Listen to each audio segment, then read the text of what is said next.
Bonjour à tous. Oui, j'ai la certitude que rien ne peut nous séparer de son amour. Ni la mort, ni la vie, ni les anges, ni d'autres autorités ou puissances célestes, ni le présent, ni l'avenir, ni les forces d'en haut, ni celles d'en bas, ni aucune autre chose créée.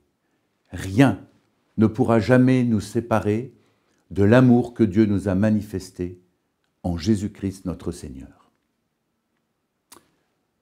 C'est un extrait bien connu de l'Épître aux Romains au chapitre 8. Et ce verset, chers amis, est mon rocher et ma force. Ces mots sont comme une bouée sur lesquels je peux reposer ma foi, qui de jour en jour est éprouvée. À l'écoute des médias, lorsque je lis les journaux, je me demande bien quels mots je peux trouver pour, malgré tout, continuer à dire l'amour de Dieu. Le Liban, happé par la guerre, va-t-il devenir un autre Gaza? Gaza, complètement anéantie, détruite, devient un champ de ruines où la misère et la faim arrachent des vies chaque jour. Le monde devient plus violent qu'au début de ce siècle et d'ici la fin 2024, on atteindra au moins 8 guerres majeures, en plus de dizaines de conflits armés, à la recherche de territoires ou de gouvernements, préviennent les chercheurs.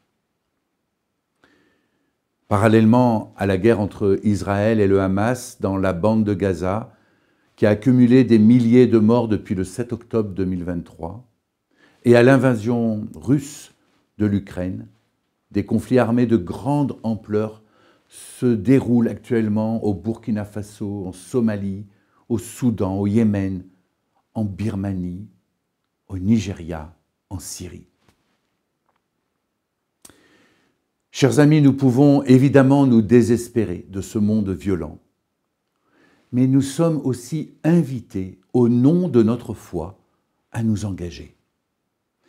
Je ne parle pas de partir la fleur au fusil, mais d'échanger, de partager autour de ces questions. Notre Église recevra à l'occasion du synode régional de novembre Mathieu Buche, pasteur responsable de l'Action des chrétiens d'Orient, l'ACO. Et l'ACO, grâce à de nombreux partenaires, soutient des projets très variés dans les domaines de l'éducation, du social, de la santé, de la solidarité, en contexte de crise, de résolution des conflits, de la formation théologique, de la vie d'église au sein de communautés locales. La première demande de soutien que les chrétiens du Moyen-Orient adressent aux églises et aux chrétiens du reste du monde est toujours celui de la prière. Ce lien invisible qui nous relie et nous nourrit intérieurement par l'action de l'Esprit Saint.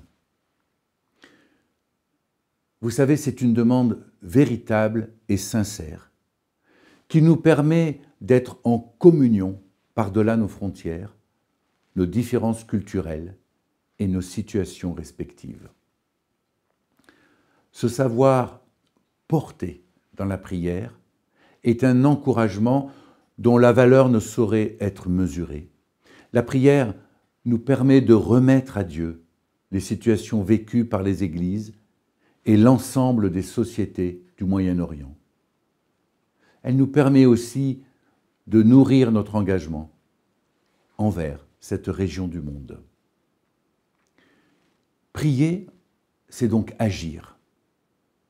Oui, j'ai la certitude que rien ne peut nous séparer de l'amour de Dieu.